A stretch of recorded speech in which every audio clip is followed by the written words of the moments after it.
Hello everyone, I am Sapna Thakur and welcome back to APC academy. हम discuss कर रहे हैं करंट अफेयर्स अप्रैल मंथ के लिए। दिस इज पार्ट 2 और पार्ट सेकंड की हमारी फर्स्ट न्यूज़ है प्लास्टिक ओवरशूट डे 2024। सबसे पहले हम एक डे के बारे में बात कर रहे हैं और ये जो दिन है ये दिया गया है अर्थ एक्शन के द्वारा। अर्थ एक्शन ने एक रिपोर्ट जारी की जिसमें प्लास्टिक वेस्ट के बारे में बात हुई।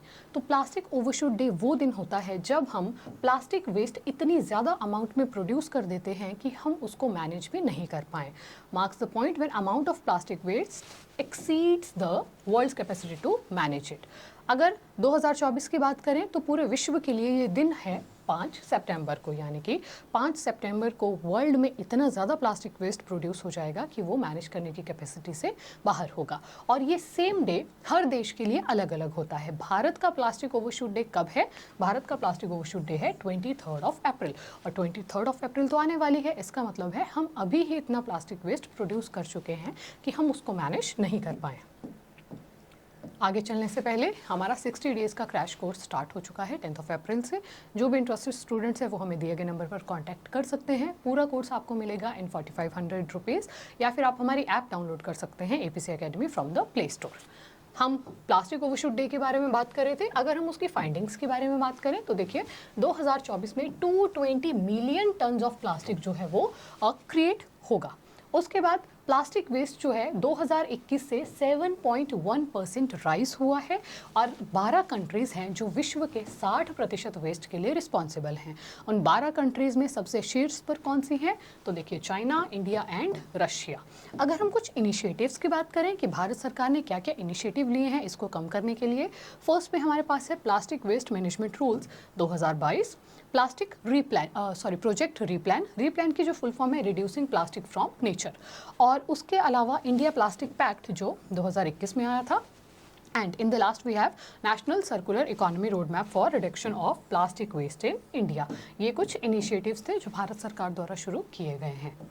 हमारी जो नेक्स्ट न्यूज़ है वो है भारत के विभिन्न त्योहारों से। अभी रिसेंटली आपने देखा होगा बहुत सारे फेस्टिवल जो है ऑल ओवर इंडिया सेलिब्रेट किए जा रहे हैं, और बेसिकली देखें तो ये जो बसंत हमारी ऋतु आ रही है, स्प्रिंग सीजन आ रहा है, उसके वेलकम के लिए है। सबसे पहले हम जिस त्यौहार की बात कर रहे हैं वो है गुड्डी पाड़वा। कहाँ का त्यौहार है? चैत्र महीने के पहले दिन ये मनाया जाता है और महाराष्ट्र का ये मुख्य त्यौहार है। Indicates arrival of spring. जैसे कि मैंने आपको कहा, स्प्रिंग का वेलकम करने के लिए मेनली हम इस त्यौहार को सेलिब्रेट करते हैं, और साथ में it marks new year in Maharashtra. अगर हम कुछ और स्प्रिंग फेस्टिवल्स की ही बात करें जो अदर स्टेट्स में मनाए जाते हैं, सबसे पहले वी हैव उगादी। उगादी होता है आंध्र प्रदेश में, कर्नाटका में एंड तेलंगाना में। जो चेती चांद होता है वो सिंधीज के द्वारा मनाया जाता है, and Navreh which is celebrated in Jammu and Kashmir. Gudi Padwa एक और ये बात जो आजकल बहुत अच्छी है, अगर आप लोग सीरियल्स देखते हो, वैसे तो सीरियल्स में ज़्यादा चीज़ें खराब ही रहती हैं, बट आजकल सीरियल्स में फेस्टिवल्स को दिखाया जा रहा है, तो जो हमें एजुकेशन इम्प्रूवमेंट या फिर शिक्षा के उससे देखें, लोगों को जागरूक करने से देखें तो बहुत हेल्पफुल रहता है। तो सीरियल्स में हमें पता चलता है कि कोई महाराष्ट्र का सीरियल है तो वहाँ पर ये फेस्टिवल है, या फिर राजस्थान का सीरियल है तो राजस्थान वाला फेस्टिवल होगा, कोई पंजाबी सीरियल है तो वहाँ पर वो बैसाखी सेलिब्रेट करते हुए दिखाएंगे। तो सेकंड जो त्यौहार के बारे में हम बात कर रहे हैं वो है बैसाखी। बैसाखी 13 अप्रैल को पंजाब, हिमाचल और पूरे देश भर में विभिन्न राज्यों में मनाई गई। अगर हम 13 अप्रैल 1699 की बात करें तो 1699 में गुरु गोविंद सिंह जी ने खालसा पंथ की स्थापना की थी। कहाँ पर स्थापना हुई थी? अनंतपुर साहिब में स्थापना हुई थी। और साथ में जैसे कि पिछला वाला त्यौहार भी न्यू ईयर था, it is celebrated as solar new year. और साथ ही में जो बैसाखी का त्यौहार है, it is time for ritual bathing in sacred rivers and worship with many believing that goddess Ganga descended to earth on this day. यानी कि बहुत लोग ये विश्वास करते हैं कि जो गंगा हमारी नदी है हम उसको देवी का स्वरूप मानते हैं, तो गंगा नदी भारत में इसी दिन पृथ्वी पर आई थी। और 13 अप्रैल 1919 को बैसाखी के ही पावन अवसर पर बहुत ही दुखदायक घटना भारत के इतिहास में हुई है, जलियांवाला बाग हत्याकांड। उसके बाद नेक्स्ट त्यौहार की हम बात कर रहे हैं। नेक्स्ट त्यौहार है गणगौर फेस्टिवल। गणगौर कहाँ का फेस्टिवल है? राजस्थान का फेस्टिवल है, celebrated to Rajasthan by females. मुख्य रूप से ये महिलाओं द्वारा मनाया जाता है। Observe during Chaitra month, again Chaitra month ही है क्योंकि marking transition from winter to spring, वही विंटर से स्प्रिंग की तरफ हम जब मूव हो रहे हैं तभी ये सारे त्यौहार देश भर में मनाए जा रहे हैं। और जो गणगौर फेस्टिवल है उसकी और क्या इंपॉर्टेंस है? Commemorating the union of lord Shiva जिन्हें गण कहा गया है एंड गॉडेस पार्वती जिन्हें गौरी कहा गया है, और वहीं से ये नाम निकला है Gangaur. Symbolises happiness and auspiciousness of marriage. तो इसीलिए मुख्य रूप से वैवाहिक जो महिलाएं होती हैं उनके द्वारा ये सेलिब्रेट किया जाता है। आप इस पिक्चर में भी देख सकते हैं शिव पार्वती की मूर्तियां बनाई गई हैं और उनकी पूजा की जाती है। उसके बाद जो हमारी नेक्स्ट न्यूज़ है that is from geography, Ural river के बारे में हम बात कर रहे हैं। यूराल आपने पर्वत श्रृंखला भी सुनी होगी और यूराल रिवर का भी हमारे पास न्यूज़ है। क्यों ये न्यूज़ में आया? Rise in water level of the river affected 10,000 homes across Russia, यानी कि यूराल नदी का जल स्तर में वृद्धि हुई जिसके कारण रशिया के, रूस के 10,000 से अधिक घरों को वो उससे प्रभावित हुए। अगर हम नदी की बात करें, it is 2428 kilometre long river. कहाँ से फ्लो करती है? It flows through Russia, Kazakhstan and along the boundary of Europe and Russia. यहाँ पर होना था along the boundary of Europe and Asia. Origin कहाँ से होता है रिवर का? इसका ओरिजिन होता है यूराल माउंटेन से और इसका रिवर माउथ कहते हैं नदी मुहाने को। नदी मुहाना यानी कि वो स्थान, वो सागर या वो महासागर जहाँ पे एक नदी किसी सागर महासागर में जाके समाप्त हो जा रही है। तो इसका रिवर माउथ है कैस्पियन सागर। कैस्पियन सागर जो है वो विश्व की सबसे बड़ी खारे पानी की झील भी है, largest saline lake in the world. अगर मैं यूराल रिवर की बात करूं, it is third longest river in Europe after Volga and Danube, यानी कि जो वोल्गा है वो फर्स्ट लॉन्गेस्ट है, डैन्यूब सेकंड लॉन्गेस्ट है और थर्ड लॉन्गेस्ट रिवर कौन सी है? तो वो हो जाएगी यूराल रिवर। अगर इस मैप पे हम देखें तो देखिए यूरोप का मैप आपके सामने है, साथ में मेजर जो वाटर बॉडीज हैं यूरोप के सराउंडिंग में वो आपके सामने है और यहाँ पर है यूराल माउंटेन्स। जो यूराल माउंटेन्स है वो यूरोप को एशिया से विभाजित करती है, अलग अलग करती है। और यहीं आप ब्लैक कलर में मार्क देख रहे हैं, यूराल माउंटेन से ये निकल के आ रही है रिवर यूराल और कहाँ जाकर मिल रही है? कैस्पियन सागर में मिल रही है। कैस्पियन सागर को विश्व की सबसे बड़ी झील भी कहा जाता है। It is a lake and a sea also. कुछ जो और पॉइंट्स आपको दिख रहे हैं, यहाँ पर है Mediterranean sea, this is Atlantic ocean. Atlantic ocean को मेडिटेरेनियन सी से ये शॉर्ट जो नैरो वाटर बॉडी है, एक स्ट्रेट है, वो जोड़ रही है और उस स्ट्रेट का नाम हो जाएगा यहाँ पर जो लोकेटेड है जिब्राल्टर स्ट्रेट। नेक्स्ट हमारे पास इंटरनेशनल ऑर्गेनाइजेशन से न्यूज़ है and that is about North Atlantic Treaty Organisation, जिसे हम जानते हैं नाटो के नाम से। नाटो ने recently marked 75 years of conception, यानी कि इसको शुरू हुए 75 ईयर्स हो गए हैं। 1949 में इसकी स्थापना हुई थी एंड वेरी वेरी इंपॉर्टेंट, इसके हेडक्वार्टर्स कहाँ पर लोकेटेड हैं? यूरोप के एक देश बेल्जियम की कैपिटल ब्रुसेल्स में लोकेटेड है। कितने मेंबर्स हैं? This is again important question होगा। 32 मेंबर्स हैं और सबसे लेटेस्ट मेंबर कौन सा है जो नाटो में जुड़ा है? सबसे लेटेस्ट मेंबर है स्वीडन। स्वीडन कितना नंबर बना? 32nd number. 31 कौन सा था? 31st मेंबर था फिनलैंड। यूरोप के ही दोनों देश हैं, फिनलैंड एंड स्वीडन, जो बने हैं नाटो के लेटेस्ट मेंबर्स। एंड नाटो की स्थापना क्यों हुई थी? Founded on the principles of collective defence and it is the largest peace time military alliance in the world. किसके कलेक्टिव डिफेंस के लिए बनाया गया था? जितने भी देश अटलांटिक ओशन के साथ अपना बॉर्डर शेयर कर रहे हैं या जो उसके सराउंडिंग कंट्रीज़ हैं, उन सभी ने ये ग्रुप बनाया है। अगर जैसे सपोज कीजिए फिनलैंड एक नाटो का मेंबर है, अगर कोई दूसरा कंट्री, कोई फॉरेन नेशन फिनलैंड पे अटैक करता है तो वो नाटो के सभी मेंबर्स पर अटैक माना जाता है। नाटो का सबसे जो विरोधी हम कह सकते हैं वो कौन है? तो वो होगा रशिया। जो हमारी नेक्स्ट न्यूज़ है दैट इज़ फ्रॉम अपॉइंटमेंट। अगर आपने पीजीटी का पेपर 1 देखा होगा, अपॉइंटमेंट से हमें मैच द फॉलोइंग में न्यूज़ पूछी गई, प्राइम मिनिस्टर कौन बना है, प्रेसिडेंट कौन बना है, ऑल दैट स्टफ। तो रिसेंट एक अपॉइंटमेंट हुई, United Kingdom's first women high commissioner to India.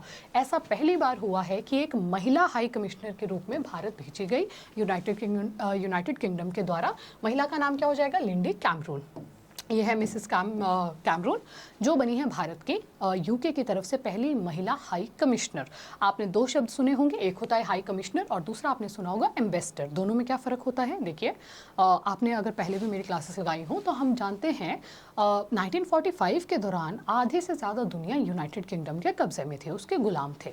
तो जितने भी यूके के गुलाम देश थे वहाँ पर यूके भेजता है अपने कमिश्नर्स, वहाँ कमिश्नर्स होते हैं। या फिर मैं दूसरे शब्दों में कहूँ, जितने भी कॉमनवेल्थ नेशंस है वहाँ हाई कमिश्नर्स अपॉइंटेड होते हैं और जो फॉरेन कंट्रीज़ हैं वहाँ अपॉइंटेड होते हैं एम्बेसडर्स। जैसे अगर यूएसए से कोई यहाँ आना हो तो वो आएगा ambassador of USA to India, UK से आया तो वो आएगा high commissioner of UK to India. जो कॉमनवेल्थ नेशन है वहाँ हाई कमिश्नर, जो अदर देश हैं वहाँ एम्बेसडर्स। नेक्स्ट न्यूज़ है हमारे पास again appointment. Harendra Singh appointed as coach of women's hockey team. Harendra Singh को महिला हॉकी टीम का कोच नियुक्त किया गया। और हरेंद्र सिंह जो है वो एक फॉर्मर इंडियन हॉकी प्लेयर है, is a former Indian hockey player and Dronacharya awardee. और इनकी अपॉइंटमेंट कब तक हुई है? Appointed till 2028 Los Angeles Olympics. इससे आपको ये पता चल रहा है कि 2028 के ओलंपिक्स कहाँ होंगे? LA में होंगे। LA which is Los Angeles, USA का बहुत प्रसिद्ध ये शहर है। और इन्होंने किसको रिप्लेस किया? रिप्लेस यानी कि स्कॉकमैन, जो कि हैं डच हॉकी प्लेयर। ये जो हैं इंडियन विमेन हॉकी टीम की पहले कोच थी, बट इन्होंने रिसेंटली रिज़ाइन कर दिया। क्यों इन्होंने रिज़ाइन किया? क्योंकि जो भारत की विमेन हॉकी टीम है वो पेरिस ओलंपिक के लिए क्वालिफाई नहीं कर पाई। Who resigned as national women hockey team failed to qualify for the Paris Olympics 2024। 2024 में होने वाले हैं पेरिस ओलंपिक्स और वहाँ हम जा ही नहीं पाएंगे। इसी के चलते जो वर्तमान में उनके कोच थे उन्होंने रिज़ाइन कर दिया और अब इनकी जगह चुने गए हरेंद्र सिंह, जो कब तक के लिए चुने गए? जो नेक्स्ट ओलंपिक के लिए चुने गए हैं। एंड अगर हम इनके अपॉइंटमेंट की बात करें, अभी तक कोई फॉर्मल अनाउंसमेंट ना भारत सरकार की तरफ से की गई है, ना हॉकी डिपार्टमेंट की तरफ से की गई है। क्यों नहीं की गई है? क्योंकि अभी भारत में चल रहा है मॉडल कोड ऑफ कंडक्ट, जिसे हम कहते हैं आचार संहिता। आचार संहिता इलेक्शंस की वजह से भारत में चली हुई है, लोकसभा के चुनाव है, तो इसीलिए कोई अनाउंसमेंट अभी नहीं हुई है। नेक्स्ट न्यूज़ हमारे पास है, China surpasses India as the largest importer of Russian crude oil. चीन रूसी कच्चे तेल के सबसे बड़े आयातक के रूप में भारत से आगे, और रिसेंटली चाइना ने इंडिया को सरपास किया इसमें। और क्यों? Because due to India slow down in imports, sanctions and rising prices. China ने 1.82 million barrels per day product जो है वो ऑर्डर किया मार्च में, जबकि भारत ने इसके मुकाबले कितना ऑर्डर किया? India ordered 1.36 million barrels per day. तो रशियन क्रूड ऑयल के इंपोर्टर सबसे बड़ा कौन बन गया है? चाइना बन गया है, इंडिया को पीछे छोड़कर। नेक्स्ट अगेन हमारे पास एक अपॉइंटमेंट न्यूज़ है, Manoj Panda appointed as new 16th finance commission member. Manoj Panda को 16वें वित्त आयोग का नया सदस्य नियुक्त किया गया। अगर हम फाइनेंस कमीशन की बात करें, जो इसके चेयरपर्सन हैं वो हैं अरविंद पनागारिया। एंड मेंबर्स कितने हैं? मेंबर्स हो जाएंगे अजय नारायण झा, एनी जॉर्ज मैथ्यू एंड सौम्या कांति घोष। और अभी फोर्थ जो मेंबर चुने गए हैं वो होंगे मनोज पांडा। अगर देखें जो फाइनेंस कमीशन है, it is expected to submit report by 31 October 2025। जो 2025 तक ही अपनी रिपोर्ट पेश करेगा। किसके लिए रिपोर्ट पेश करेगा? अपकमिंग 5 ईयर्स के लिए। वित्त आयोग का गठन 5 वर्षों के लिए किया जाता है और वो 5 ईयर्स का एक फुल प्लान हमारे पास देता है। जो अपकमिंग 5 ईयर पीरियड है वो कब से शुरू हो रहा है? स्टार्टिंग फ्रॉम 1 अप्रैल 2026। और इसका क्या काम होगा? Outlining financial recommendation for 5 year period, जैसा कि मैंने आपको कहा अभी। बहुत इंपॉर्टेंट हो जाता है हमारे लिए कि संविधान का कौन सा आर्टिकल है जो इससे रिलेटेड है। This is very very important. संविधान का आर्टिकल 280 है जो फाइनेंस कमीशन से संबंधित है। अब एक यूनिक पॉइंट ऑफ व्यू से अगर हम कुछ देशों के अदर नेम्स देखें, कई बार हमें ऐसे यूनिक क्वेश्चन पेपर में देखने को मिलते हैं other name of the countries. अब कुछ कंट्रीज तो बहुत आसान रहती हैं, जैसे कंट्री ऑफ राइजिंग सन हो गया, जापान को बोलते हैं कंट्री ऑफ मिडनाइट सन हो गया, नॉर्वे को बोलते हैं कंट्री ऑफ वाइट एलिफेंट्स हो गया, थाईलैंड को बोलते हैं। उसी तरह से कुछ और कंट्रीज हमने इसमें एड ऑन की है। यूरोप का देश जिसके बारे में हमने डिस्कस भी किया, जो कि हो जाएगा बेल्जियम। बेल्जियम को बोला जाता है कॉकपिट ऑफ यूरोप। इसको कॉकपिट ऑफ यूरोप इसलिए कहते हैं क्योंकि बेल्जियम की लोकेशन पॉइंट ऑफ व्यू ऐसी थी कि यूरोप के अधिकतर जो युद्ध हुए वो उसी देश में हुए, हर जगह से वो सेंटर में पड़ता था, तो बहुत युद्ध बेल्जियम में हुए, इसलिए उसको बोला जाता है cockpit of Europe. Then we have England, the land of hope and glory, उनका नेशनल एंथम भी इसी से संबंधित है। स्विट्जरलैंड को बोला जाता है प्लेग्राउंड ऑफ यूरोप, क्योंकि स्विट्जरलैंड में सब कुछ है, like mountains, plains, plateaus, everything is there.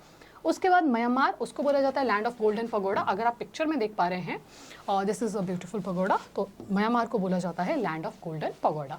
Next we have Philippines, जिसको बोला जाता है the pearl of the orient sea. Philippines की लोकेशन इतनी अच्छी है कि आप साउथ चाइना सी देखें, पैसिफिक ओशन देखें, हर जगह से वो पड़ता है सेंटर में, तो उसको बोला जाता है the pearl of orient sea. And last we have Sri Lanka. Sri Lanka को बोला जाता है इंडियाज टीयर ड्रॉप। अगर आप यहाँ पर लोकेशन देखें श्रीलंका की, यहाँ पर इंडिया के साथ, क्योंकि उसकी शेप ही एक ड्रॉप की तरह है और क्योंकि वो इंडिया के नीचे लोकेटेड है, तो उसको बोला जाता है India's tear drop due to its shape. अब देखते हैं आज की वीडियो से आपको कितने क्वेश्चंस रहे ध्यान। हमारा जो फर्स्ट क्वेश्चन है वो है Gudi Padwa is the main festival in which state. कौन से राज्य में गुड़ी पाड़वा का त्यौहार मुख्य रूप से मनाया जाता है? हमारे ऑप्शंस हैं महाराष्ट्र, केरल, गोवा, उत्तर प्रदेश। और राइट आंसर हो जाएगा option number A, Maharashtra. Next question जो हमारा है वो है इन विच ईयर खालसा पंथ वॉज एस्टैब्लिश्ड। बहुत आसान सा प्रश्न है, खालसा पंथ की स्थापना किस वर्ष हुई थी। राइट आंसर हो जाएगा ऑप्शन नंबर बी 1699, 13 अप्रैल बैसाखी के दिन 1699 को अनंतपुर साहिब में खालसा पंथ की स्थापना की गई थी। Next question we have, Gangaur is a main festival of which state. हमने डिस्कस किया था शिव और पार्वती के पूजा से संबंधित ये त्योहार है, और क्या क्या ऑप्शन है हमारे पास, महाराष्ट्र, केरल, राजस्थान या फिर उत्तर प्रदेश। राइट आंसर हो जाएगा ऑप्शन नंबर सी, राजस्थान में मनाया जाता है गणगौर, महिलाओं के रूप से मुख्य रूप से मनाया जाता है। What is the river mouth of Ural river. Ural नदी का नदी मुहाना क्या है, यानी कि वो कौन से सागर या महासागर में जाकर मिलती है। हमारे ऑप्शंस हैं Black Sea, Caspian Sea, Arabian Sea या फिर पर्शियन गल्फ। और राइट आंसर हो जाएगा option number B which is Caspian Sea. Caspian Sea विश्व की सबसे बड़ी झील है, विश्व की सबसे बड़ी खारे पानी की भी झील है। नेक्स्ट क्वेश्चन हमारा है, NATO was founded in which year. NATO की स्थापना किस वर्ष में हुई थी। 1945, 1946, 1948 या फिर 1949। राइट आंसर होगा ऑप्शन नंबर डी, 1949 को स्थापना हुई थी नाटो की, और स्वीडन बना है इसका 32nd and the latest member. Which is the latest country to join NATO. ये मैंने आपको अभी अभी बता दिया, नाटो में शामिल होने वाला नवीनतम देश कौन सा है। तो दिए गए ऑप्शंस में से हमारा राइट आंसर होगा ऑप्शन नंबर बी, स्वीडन। जैसा कि मैंने कहा, ये बना है हमारा 32nd मेंबर, और फिनलैंड कितना हो जाएगा, फिनलैंड हो जाएगा 31st member of NATO. Where are the 2028 summer Olympics going to take place. 2028 के ग्रीष्मकालीन ओलंपिक्स कहाँ होने जा रहे हैं। आपसे 2028 पूछा गया है। हमारे ऑप्शंस है पेरिस, लॉस एंजलिस, लंदन या फिर न्यू दिल्ली। और राइट आंसर होगा option number B, Los Angeles, USA में स्थित है। 2024 के कहाँ होने वाले हैं, तो वो होंगे पेरिस में। ओलंपिक से हमेशा क्वेश्चन पूछा जाता है, ओलंपिक्स शुरू कहाँ पर हुए थे। ग्रीस की राजधानी एथेंस में हुए थे सबसे पहले ओलंपिक्स। अगला प्रश्न हमारा है, which country is known as playground of Europe.